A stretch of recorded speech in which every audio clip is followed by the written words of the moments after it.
Welcome! We are on to Chapter 11 of Little Lord Fauntleroy. Chapter 10, the last chapter, had quite a whammy. When's the last time someone used the word whammy? Just now, me. Obviously, I'm super with it, super hip to the groove. Hip to the groove. I'm so old. Chapter 11. When Mr. Hobbs' young friend left him to go to Dorincourt Castle and become Lord Fauntleroy, and the grocery man had time to realize that the Atlantic Ocean lay between himself and the small companion who had spent so many agreeable hours in his society, he really began to feel very lonely indeed. The fact was, Mr. Hobbs was not a clever man, nor even a bright one. He was, indeed, rather a slow and heavy person, and he had never made any acquaintances. He was not mentally energetic enough to know how to amuse himself, and in truth he never did anything of an entertaining nature but read newspapers and add up his accounts. It was not very easy for him to add up his accounts, and sometimes it took him a long time to bring them out right. And in the old days, little Lord Fauntleroy, who had learned how to add up quite nicely with his fingers and a slate and pencil, had sometimes even gone to the length of trying to help him. And then, too, he had been so good a listener and had taken such an interest in what the newspaper said, and he and Mr. Hobbs had held such long conversations about the Revolution and the British and the elections and the Republican Party, that it was no wonder his going left a blank in the grocery store. At first it seemed to Mr. Hobbs that Cedric was not really far away and would come back again, that some day he would look up from his paper and see the little lad standing in the doorway in his white suit and red stockings and with his straw hat on the back of his head, and would hear him say in his cheerful little voice, "Hello, Mr. Hobbs! This is a hot day, isn't it?" But as the days passed on, and this did not happen, Mr. Hobbs felt very dull and uneasy. He did not even enjoy his newspaper as much as he used to. He would put the paper down on his knee after reading it, and sit and stare at the high stool for a long time. There were some marks on the long legs which made him feel quite dejected and melancholy. They were marks made by the heels of the next Earl of Dorincourt when he kicked and talked at the same time. It seems that even youthful earls kick the legs of things they sit on. Noble blood and lofty lineage do not prevent it. After looking at those marks, Mr. Hobbs would take out his gold watch and open it and stare at the inscription. "From his oldest friend, Lord Fauntleroy, to Mr. Hobbs. When this you see, remember me." And after staring at it a while, he would shut it up with a loud snap and sigh, and get up and go stand in the doorway between the box of potatoes and the barrel of apples, and look up the street. At night, when the store would close, he would light his pipe and walk slowly along the pavement until he reached the house where Cedric had lived, on which there was a sign that read, "This house to let," and he would stop near it and look up and shake his head and puff at his pipe very hard, and after a while walk mournfully back again. This went on for 2 or 3 weeks before any new idea came to him. Being slow and ponderous, it always took him a long time to reach a new idea. As a rule, he did not like new ideas, but preferred old ones. After 2 or 3 weeks, however, during which, instead of getting better, matters really grew worse, a novel plan slowly and deliberately dawned upon him.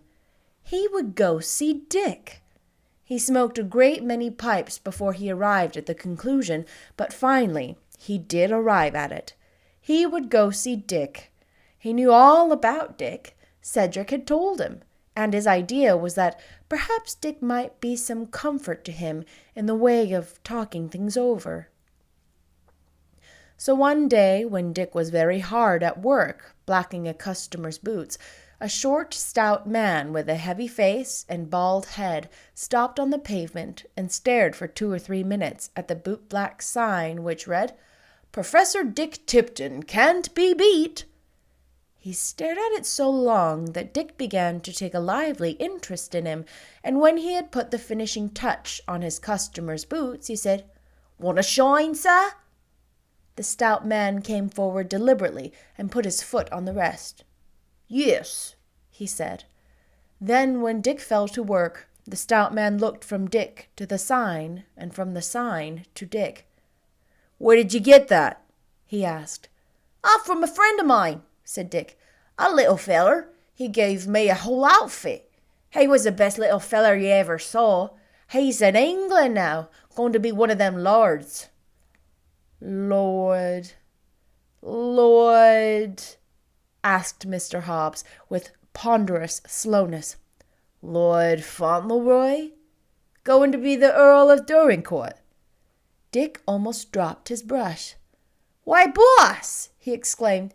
"Do you know him yourself?" "I've always known him," answered Mr. Hobbs, wiping his warm forehead, "ever since he was born. We was lifetime acquaintances, that's what we was."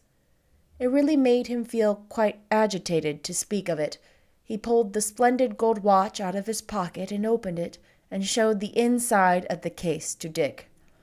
"When this you see, remember me," he said. That was his parting keepsake to me. "I don't want you to forget me." Those was his words. "I'd a remembered him," he went on, shaking his head, "if he hadn't given me a thing, and I hadn't seen his hair or hide or anything on him. He was a companion as any man would remember." "He was the nicest little feller I ever saw," said Dick. "And as to sand, I never seen so much sand to a little feller. I thought a heap of him, I did, and we was friends too. We was sort of chums from the first, and little young and me. I grabbed his bull from under a stage for him, and he never forgot it. And he'd come down here, he would, with his mother and his nurse, and he'd holler, 'Hello, Dick,' at me, as friendly as if he was 6 feet high, when he wasn't knee-high as a grasshopper, and was dressed in a gal's clothes. He was a gay little chap, and when you was down on your luck, he did good to talk to him." "That's so," said Mr. Hobbs. "It was a pity to make a earl out of him. He would have shone in the grocery business, or dry goods either." "He would have shone," and he shook his head with deeper regret than ever. It proved that they had so much to say to each other that it was not possible to say it all at one time, and so it was agreed that the next night Dick would make a visit to the store and keep Mr. Hobbs company. The plan pleased Dick well enough. He had been a street waif nearly all his life, but he had never been a bad boy, and he had always had a private yearning for a more respectable kind of existence. Since he had been in business himself, he had made enough money to enable him to sleep under a roof instead of out in the streets, and he had begun to hope he might reach even a higher plane in time. So to be invited to call on a stout, respectable man who owned a corner store and even had a horse and wagon seemed to him quite an event. "Do you know anything about earls and castles?" Mr. Hobbs inquired. "I'd like to know more of the particulars." "There's a story about some of 'em in the Penny Story Gazette," said Dick. "It's called The Crime of the Coronet, or The Revenge of the Countess May. It's a boss thing, too. Some of us boys are taking it to read." "Bring it up when you come," said Mr. Hobbs, "and I'll pay for it. Bring all you can find that'll have the earls in 'em. If there aren't earls, marquises'll do, or dukes, though he never made any mention of any dukes or marquises. We did go over coronets a little, but I never happened to see any. I guess they don't keep 'em round here." "Tiffany'd have 'em if anybody did," said Dick, "but I don't know as I'd know if I'd saw it." Mr. Hobbs did not explain that he could not have known if he saw it. He merely shook his head ponderously. "I suppose there was a little call for him," he said, and that was the end of the matter. This was the beginning of quite a substantial friendship. When Dick went to the store, Mr. Hobbs received him with great hospitality. He gave him a little chair tilted against the door, near a barrel of apples, and after his young visitor was seated, he made a jerk at them with the hand in which he held his pipe, saying, "Help yourself." Then he looked at the story papers, and after that they read and discussed the British aristocracy, and Mr. Hobbs smoked his pipe very hard and shook his head a great deal. He shook it most when he pointed out the high stool with the marks on its legs. "His is very kicks," he said impressively. "His very kicks. I sit and look at 'em by the hour. This was a world of ups, and it's a world of downs. Why, he'd sit there and eat crackers out of the box and apples out of a barrel and pitch his cores into the street. And now he's a lord, a-living in a castle. Them's a lord kicks. There'll be an earl's kick some day. Sometimes I says to myself, says I, well, I'll be jiggered." He seemed to derive a great deal of comfort from his reflections and Dick's visit. Before Dick went home, they had a supper in the small back room. They had crackers and cheese and sardines and other canned things out of the store, and Mr. Hobbs solemnly opened 2 bottles of ginger ale, and pouring out 2 glasses, proposed a toast. "Here's to him," he said, lifting his glass, "and may he teach 'em a lesson. Earls and marquises and dukes and all." After that night, the 2 saw each other often, and Mr. Hobbs was much more comfortable and less desolate. They read the Penny Story Gazette and many other interesting things, and gained a knowledge of the habits of the nobility and gentry which would have surprised those despised classes if they had realized it. One day Mr. Hobbs made a pilgrimage to a bookstore downtown for the express purpose of adding to their library. He went to the clerk and leaned over the counter to speak to him. "I want," he said, "a book about earls." "What?" exclaimed the clerk. "A book," repeated the groceryman, "about earls." "I'm afraid," said the clerk, looking rather queer, "that we haven't what you want." "Haven't?" said Mr. Hobbs, anxiously. "Well, say marquises, then, or dukes." I know of no such book," answered the clerk. Mr. Hobbs was much disturbed. He looked down on the floor, and then he looked up. "None about female earls?" he inquired. "I'm afraid not," said the clerk with a smile. "Well," exclaimed Mr. Hobbs, "I'll be jiggered." He was just going out of the store when the clerk called him back and asked him if a story in which the nobility were chief characters would do. Mr. Hobbs said it would, if he could not get an entire volume devoted to earls, so the clerk sold him a book called The Tower of London, written by Mr. Harrison Ainsworth, and he carried it home. When Dick came, they began to read it. It was a very wonderful and exciting book, and the scene was laid in the reign of the famous English queen who was called by some people Bloody Mary. And as Mr. Hobbs heard of Queen Mary's deeds and the habit she had of chopping people's heads off, putting them to torture, and burning them alive, he became very much excited.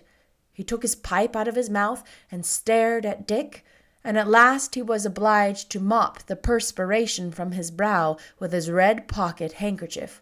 "Why, he ain't safe," he said. "He ain't safe. If the women folks can sit up on their thrones and give the word for them like that to be done, who's to know what's happening to him at this very minute? There's no more safe than nothing. Just let a woman like that get mad, and no one's safe." "Well," said Dick, though he looked rather anxious itself, "you see, this here isn't about the one that's bossing things now. I know her name's Victory, and this one there is a book, her name's Mary." "So it is," said Mr. Hobbs, still mopping his forehead. "So it is. And the newspapers are not saying anything about any racks, thumbscrews, or stake burnings. But still, it doesn't seem as if it was safe for him over there with those queer folks. Why, they tell me they don't keep the 4th of July. He was privately uneasy for several days, and it was not until he received Fauntleroy's letter, and had read it several times both to himself and to Dick, and also read the letter Dick got out at the same time, that he began to be composed again. but they both found great pleasure in their letters. They read and reread them, and talked them over and enjoyed every word of them, and they spent days over the answers they sent and read them over almost as often as the letters they had received. It was rather a labor for Dick to write his. All his knowledge of reading and writing he had gained during a few months when he had lived with his elder brother and had gone to night school. But, being a sharp boy, he had made the most of that brief education, and had spelled out things in newspapers since then, and practiced writing with bits of chalk on pavements or walls or fences. He told Mr. Hobbs all about his life, and about his elder brother, who had been rather good to him after his mother died, when Dick was quite a little fellow. Their father had died some time before. The brother's name was Ben, and he had taken care of Dick as well as he could, until the boy was old enough to sell newspapers and run errands. They had lived together, and as he grew older, Ben had managed to get along until he had quite a decent place in the store. "And then," exclaimed Dick with disgust, "blest if he didn't go and marry a gal. Just went and got spoony and hadn't any more sense left. Married her, and set up housekeeping in 2 back rooms, and a hefty one she was, a regular tiger cat. She'd tear things to pieces when she got mad, and she got mad all the time. Had a baby just like her, yelled day and night, and if I didn't have to tend it, and when it screamed, she'd fire things at me. She fired a plate at me one day, and it hit the baby, caught its chin. Doctor said he'd carry the mark till he died. A nice mother she was, cracky. But he didn't have a time, being herself and my young'un. She was mad at Bim because he didn't make money faster. And last he went out west with a man to catch up on his cattle ranch. He hadn't been gone a week before one night I got home from selling papers and the rooms was locked up and empty. And the woman of the house, she told Minnegon, shown a clean pair of heels. Someone else said she'd gone across the water to be a nurse to a lady who had a little baby, too. Never heard a word of her since. Nother has been. And if I'd have been him, I wouldn't have fretted a bit. And I guess he didn't, but he thought a heap of her at the start.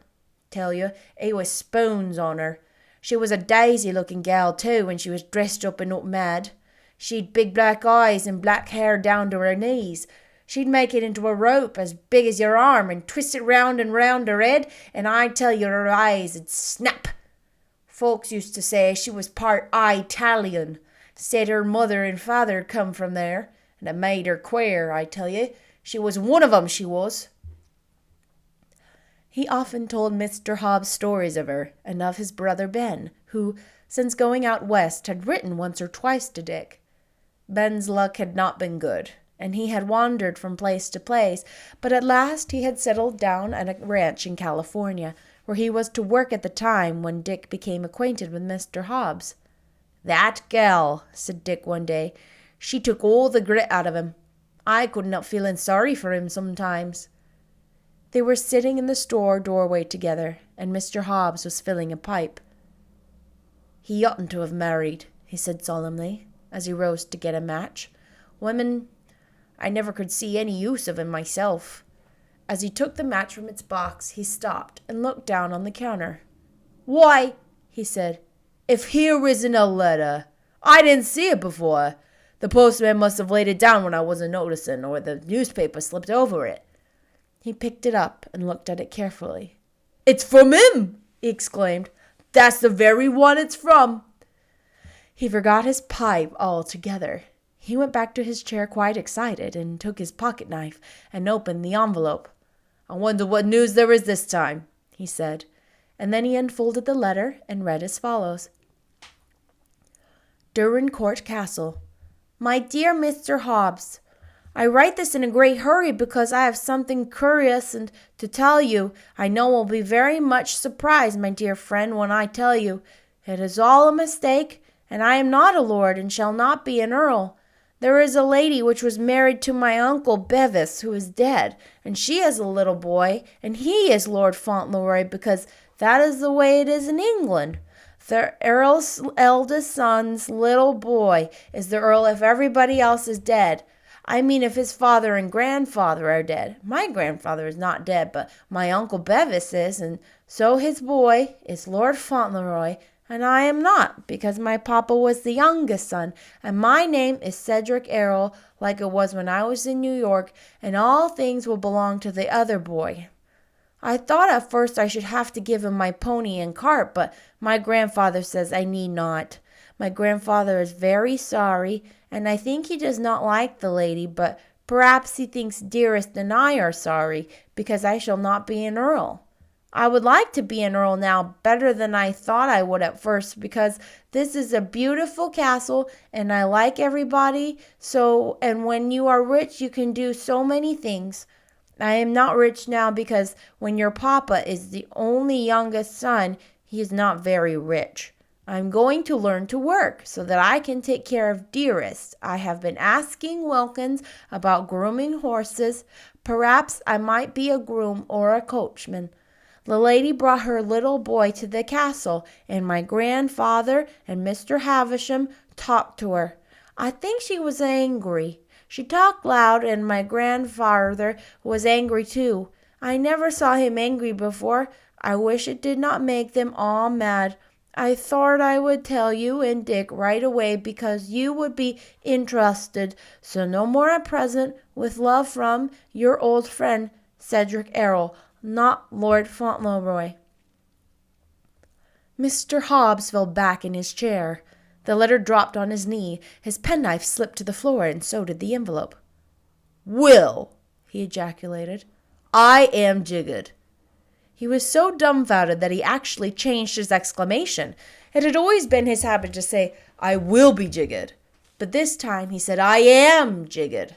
Perhaps he really was jiggered. There is no knowing. "Well," said Dick, "the whole thing's bust up, hasn't it?" "Bust," said Mr. Hobbs. "It's my opinion it's a put-up job of the British aristocrats to rob him of his rights because he's an American. They've had a spite agin us since the Revolution, and they're taking it out on him. I told you he wasn't safe, and see what's happened. Like as not, the whole government's got together to rob him of his lawful ownings." He was very much agitated. He had not approved of the change in his young friend's circumstances at first, but lately he had become more reconciled to it, and after the receipt of Cedric's letter, he had perhaps even felt some secret pride in his young friend's magnificence. He might not have a good opinion of earls, but he knew that even in America, money was considered rather an agreeable thing, and if all the wealth and grandeur were to go with the title, it must be rather hard to lose it. "They're trying to rob him," he said. "That's what they're doing. And folks that have money ought to look after him."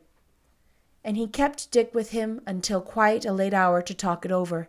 And when that young man left, he went with him to the corner of the street, and on his way back he stopped opposite the empty house for some time, staring at the "To Let" and smoking his pipe in much disturbance of mind. Oh. That's the end of chapters 11. As a reminder, there are 16 chapters, so not many chapters left. It's a short book. What's going to happen? I don't know. I wish I knew. It makes me anxious. Bye.